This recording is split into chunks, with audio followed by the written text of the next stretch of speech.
Hey guys, it's Kelly. So let's make some tiles. Let's do it.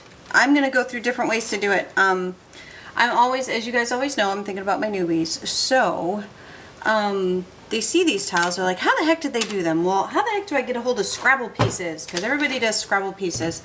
And you don't need all of that nonsense.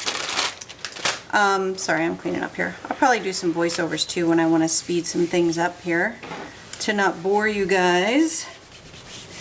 But I was experimenting the other night with some things I wanted to try, and these are some of the tiles that I made. These all just happen to be Scrabble pieces, and hopefully you're seeing all those well.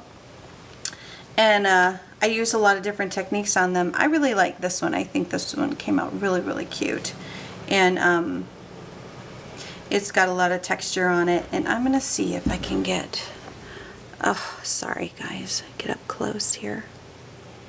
It's hard for me to tell, but I really like how that one turned out. It's got like that waffle stuff.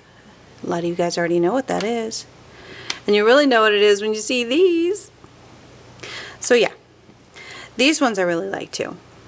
And hopefully you can see them really good with all that glare. Anyway, I'm going to show you guys all these cool techniques and how to make these and how to make them when they're not Scrabble pieces. Okay, and this one I add my own little swirlies too. You'll probably hear my kiddos downstairs, but that's my life. They are here doing their thing while I do my thing. Okay, so I'm going to show you how to make some art tiles because these are always great to have a little stash of. So first, obviously, they're Scrabble pieces. Now, I am fortunate enough to have this big tin of Scrabble. I'm fortunate enough to have this big tin of Scrabble pieces that my best friend Carrie gave to me. So I've got a lot of those, and we'll do a few of these too. I'll just keep a couple out. So, but you know, these are not always easy to come by. Her mother-in-law is an avid garage sealer, so she finds those.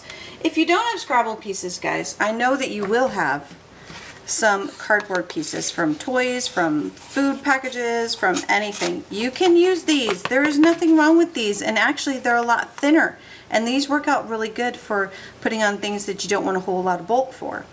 The other thing that you can use is you can buy the chipboard. This is a heavy piece of chipboard that I use for my mini albums, and a lot of times you will cut them and you'll have little pieces that are extra, that are left over. And when I have that, I just save them all. Of course, I save everything, and you can use those too. So I'm just marking on lines where I want to cut it. You can cut it with a razor blade. I don't like to fuss with that because it drives me nuts. I just like to hurry up and get it done. So that's why I mark it, and then I cut it. And out of this one little square, I'm going to get 9 tiles. Now we can keep one, some really cool long thing like that if we want, and let's do that. Why not? Let's just see what happens. I don't know what we're gonna do. I have no idea how we're gonna decorate these, guys. I'm just gonna go with what I've got on my desk or my table that's left over from the other night when I was just playing with those ones that I showed you. They're not perfect squares, and you know what? I'm okay with that. I'm perfectly fine with that. And they're a little bigger, as you can see, than these. So for crying out loud, we can stack those suckers if we wanted to. Interesting. But anyway, so now I have those. Scrabble tiles are not an inch, by the way. They're less. Just want to show you guys that. So if you want like inchies, little inch squares, there you go. And here's a long one. And then same for this, same for the chipboard. We'll just make a couple of these too. See? Tiny little piece. Okay? And it doesn't matter what's on the back. You just gesso it. It does not matter. So there we go. The only thing with the cardboard, okay, that you might notice, and it really has never been an issue for me, but maybe it's worth mentioning, it will warp a little bit when it gets wet. So just something to keep in mind. You know, and it's fine because you're going to glue it down anyway, right? So what does it really matter? But, so I'm just going to, hello. I think I'm gonna sneeze. Yes, I did. So, I'm just marking that sucker right there. And then I'll mark this sucker right there because I'm just gonna be consistent with those. Because I might want to collage them. I don't really know what I'm gonna do with these, but. Okay. And this is obviously easier to cut. And you can use, like I use, where did I put it? I will find it. Here it is. I just get one of the cheap coarse nail files. You can see this sucker's really been used. I just get that from Walmart, and I love having those in my craft room because it helps me to soften up the edges. If I'm working in an album, that is an absolute must-have, because when you cut paper with your cutters, I'm getting off track here, but just work with me here. When you cut paper with your cutter, sometimes your blade will get dull at the end. You'll do a cut and it'll be jagged, and you can just smooth it out. Just put this over the paper, like just really a couple times like that, good to go. So these, if you guys don't have, again, I'm talking to newbies, guys, so bear with me if you already know this, but these are excellent to have 2 or 3 of them around. Okay, so these are my cardboard. Okay, these are my chipboard, and you know, I think let's just do 4 of each. Okay, there's my Scrabble pieces, and this is the oddball piece. Okay,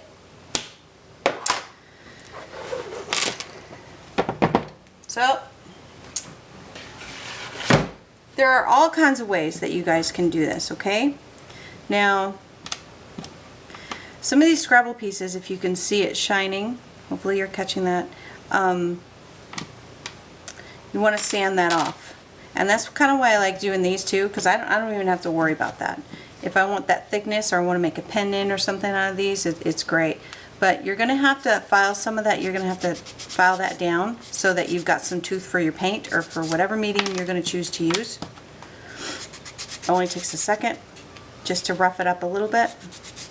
I don't care about the back side, I'm not going to mess with that. You could do all sides if you want, but I don't worry about it, because look at my sides, how they wind up. I like that, all messed up sides. I think it's cool. Adds to the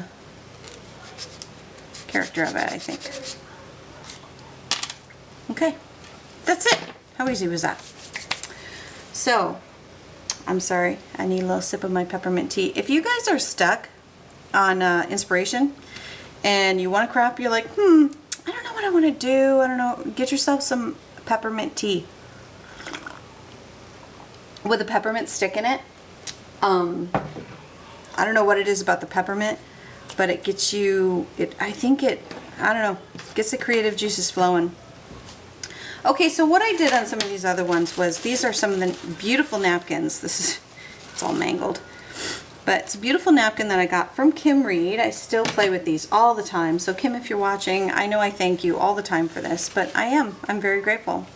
So I have lots of different napkins that I just pulled out before I started recording that I thought were really pretty. And I'm going to use this one too. You know what, we'll just start.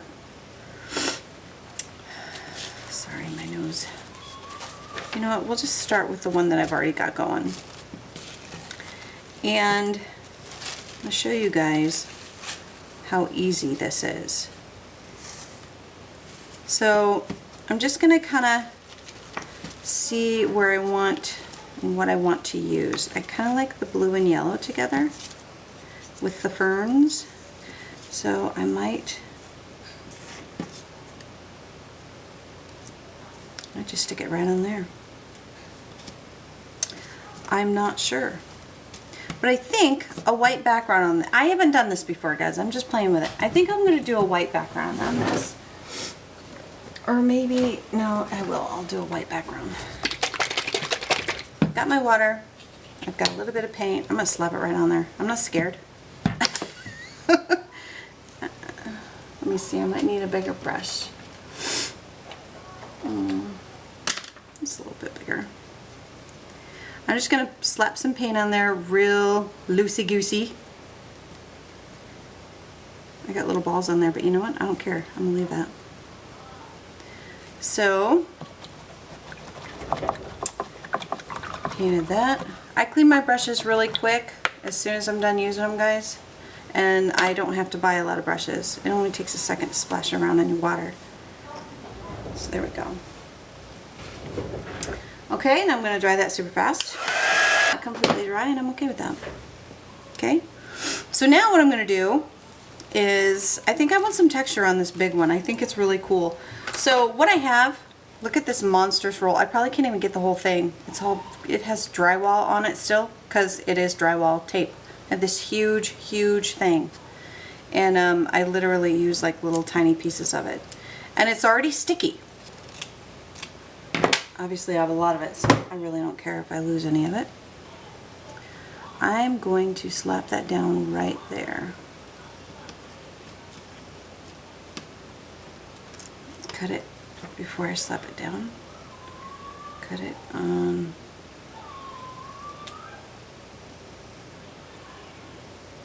this one.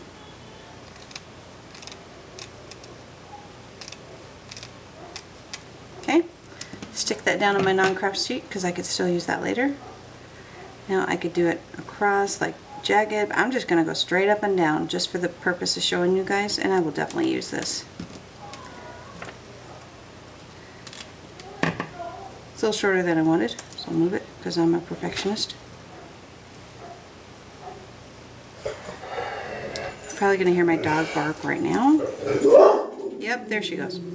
Yogi Bear. Yogi. Yogi, you don't have to protect us. Everything's okay. Listen to her. Who's in my neighborhood? That's funny. Okay, so now I've got my texture in the background. Done. Woohoo! Now, to keep things simple, I'm going to just use Mod Podge. Why not? So what I'm going to do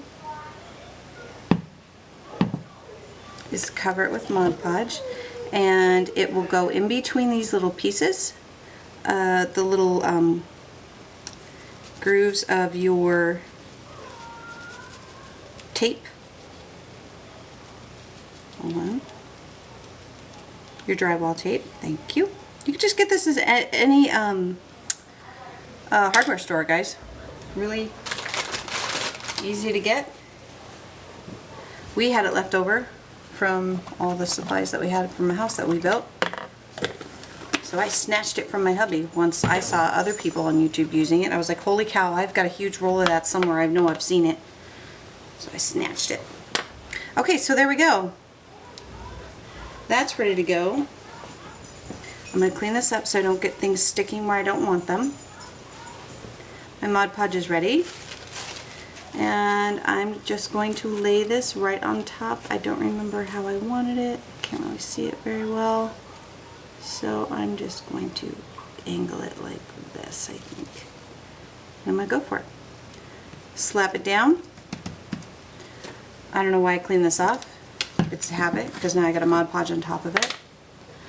And you know what? Yeah, I will. I'll just put a little bit. I'll show you guys another product that I really like to use. It really makes the colors just explode. And I love it.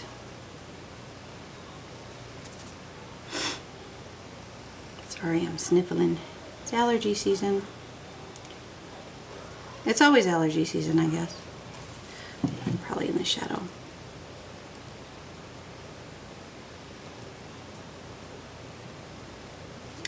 And I'm going to go over the edges.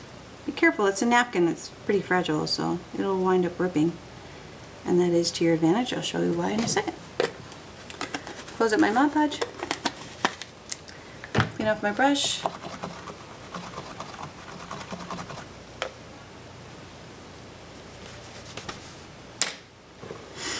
Okay.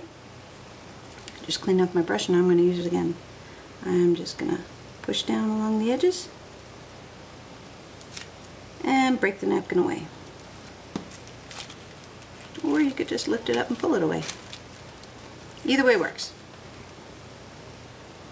I kind of like it to go over the edge a little bit sometimes, but I'm going to wind up sanding it down anyway, so it doesn't really matter. There we go. sticky. I'm gonna put that aside because I will reuse that. And I'm gonna help my Mod Podge along. There it is. Okay, it's still a little sticky and wet. Trying to hurry this along, but you see how it's bowing now, and that's because this is the chipboard and the cardboard. I think I just said the cardboard, but chipboard bows a little bit too when you get it wet, but that's okay. So now I'm just gonna go cut the edges, clean it up a little bit. Oh, I'm sticking to it. Yeah, be careful guys, don't. I'm trying to rush for the sake of a tutorial and a video. But you should make sure your Mod Podge is good and dry so you don't peel it back up on your finger. Like I almost did. I just almost cut my finger on my scissors too. Okay. That needs to dry a little bit more.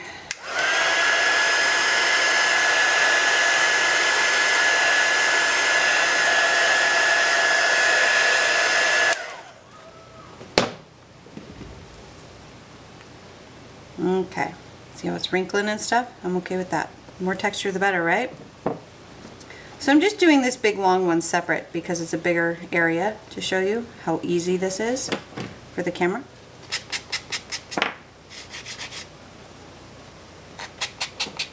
There you go. I like to kind of round off the edges. You don't have to. I kind of like to do that personally, especially on something like this.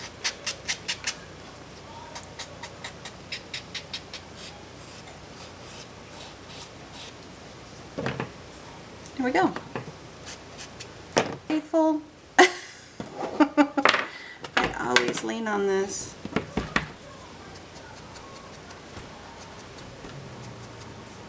Just gonna do it around the edges just to finish it off.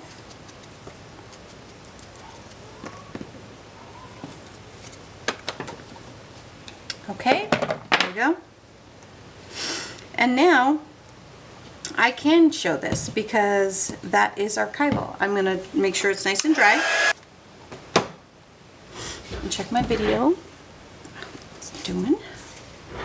Okay, and this, you need very, very little of this, guys. I've made the mistake of pouring it on my project. Big mistake. It's way too much. It's not cheap stuff, okay? This is the Liquitex Gloss Medium and Varnish. Hey guys, sorry about that. My battery died and yeah, I was at the end of it. And all I did really was just finish up with the varnish, the gloss. I'm having a brain fart here. Oh, yeah, the Gloss Medium and Varnish. So I added that on there. It made the colors get really nice and bright, and then it gives it a nice shine. I'm hoping you're catching that and you can see the texture in there. So there we go. So that's all finished. So thanks for watching, guys. I've got another, I'll use this in a journal too. I'll show you what I do with that. And then I've got another video where I made a bunch of these. So there'll be another video on those soon. Thanks, guys.